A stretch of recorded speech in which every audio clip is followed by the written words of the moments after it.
Welcome to Queer Conversation. In today's virtual studio via audio is Grant and Stacey. You are from the Rotary Club and you are representing, or you're on the board of the Rotary LGBT plus fellowship. I think Grant is the chair and Stacey, you just recently joined the board. And I'm really curious to find out about how Rotary, the Rotary Club, embraces diversity to start off. Yeah, sure. I'll jump in. So Rotary has done a lot of work to sort of look back at our history and our past. And we, as an organisation, know that we haven't always done that well. It took an act of the Supreme Court of the United States for us even to allow women in. So there's still a little bit of history of that in our organisation, but we're making a really concerted effort to really promote diversity, equity, and inclusion around the organisation. We've done everything from putting education modules together for our members, setting a code of conduct that has some really purposeful actions and behaviours that we expect of our members, that looks at everything from using pronouns to respecting people of different cultures. It's a really positive start, and we're really starting to also look into what our membership looks like, to understand what we need to do to continue that journey of both learning and making positive change within the organisation. The LGBT plus fellowship that I'm part of is just one example of that. And probably the best way to think of the fellowship is to think of it as like a pride network.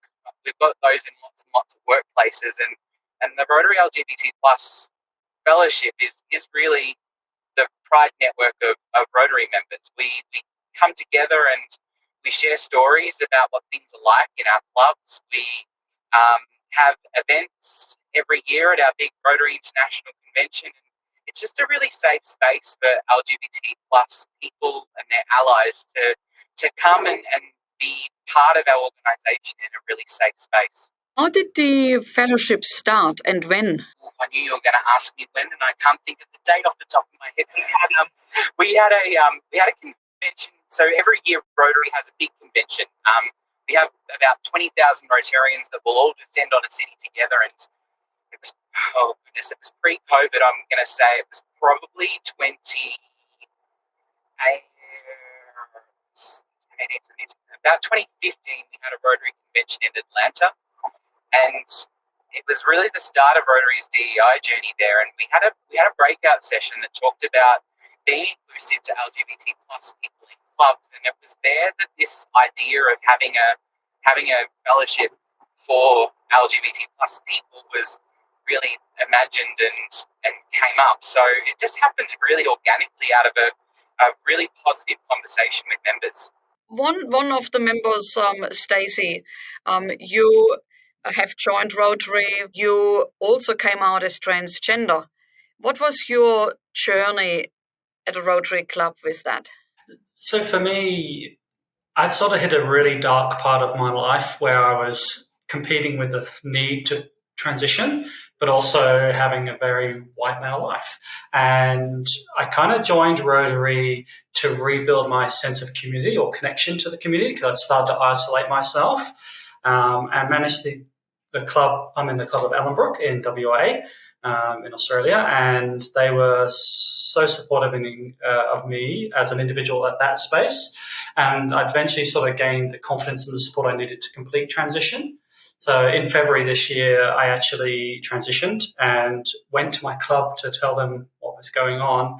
And within a week, they had changed my name, my pronouns, my details on the Rotary system, and I've really just been super supportive. And through that, I was then connected to the LGBT fellowship. And that's when I then reached out to Grant and really then suddenly realised that actually Rotary had this wider LGBT community.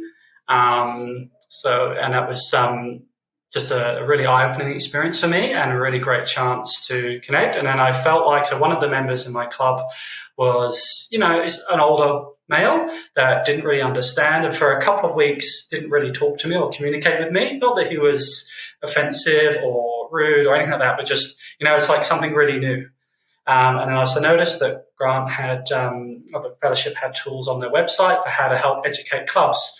So obviously that's when I fell in love with that sort of space and wanted to do more. And I've really got involved in the fellowship to try and spread that word to help support clubs with, there are people that have traditionally been in Rotary a long time who have a traditional view, but it's not where the club is at. The club is very progressive in their diversity, equity and inclusion policy, and they really want to make a Rotary a place for everybody. So that's where I've been really passionate about supporting Rotary. I find it incredible that you are, flying the rainbow flag in what is originally known as a conservative club, and only through people like yourself there will be change, and there will be change. I mean, you've got this network, and the next thing I'd like to talk about are the LGBT plus inclusion kit. So on our website, we actually have a toolkit that the team put together. And that allows clubs to really do like a self-assessment. So many people in the external environment would know like Rainbow Tick. So it's a very similar process that's available for clubs to really do that deep dive into themselves, to ask themselves, where do we sit as a club? Also then talking there to their members about, where do our members sit? Because some members are very traditional old white males that come from a very different world and a different background. So it really encourages people to have a safe and open conversation about those beliefs. So it's like, there's no wrong question, no wrong answer. It's where do you fit and how can we bring you on the journey? So we're trying to create this compassionate space within clubs, because we have got a lot of members who are 70 plus, who have lived a very different life and are not even sometimes connected to today's world, So suddenly it can be quite confronting for them also to see somebody like myself turn up at a meeting or do a presentation. So it's creating that journey.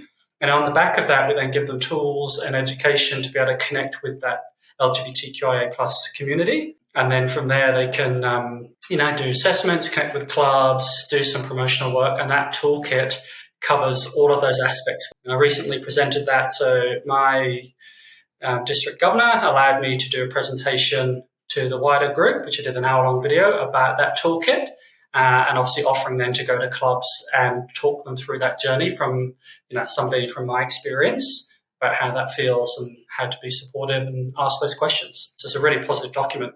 Grant was probably part of the team that developed it. I've just sort of sold it to my part of the world in WA. I don't know whether, Grant, you want to talk more about it. I've talked about the detail in the document. Yeah, it's a really great sort of tool for clubs to assess where they're at, to look at the things that they're doing and decide whether or not they are inclusive. And it's a lot like the Rainbow Tick or the Australian Workplace Equality Index and things like that. It's sort of a pulse check on how you're going around LGBT plus inclusion within the club. The uptake of it's actually been really, really great, and we've got some really good feedback from lots of clubs all around the world about that one. Yeah, that guide's been up on our website for about a year and a half, maybe 2 years now. Thank you so much for joining us, Stacey and Grant. Really appreciate it to shine some rainbow lights on the Rotary Club. This is fantastic work you're doing, and congratulations. Thank you so much. Thank you. Thank you for having us.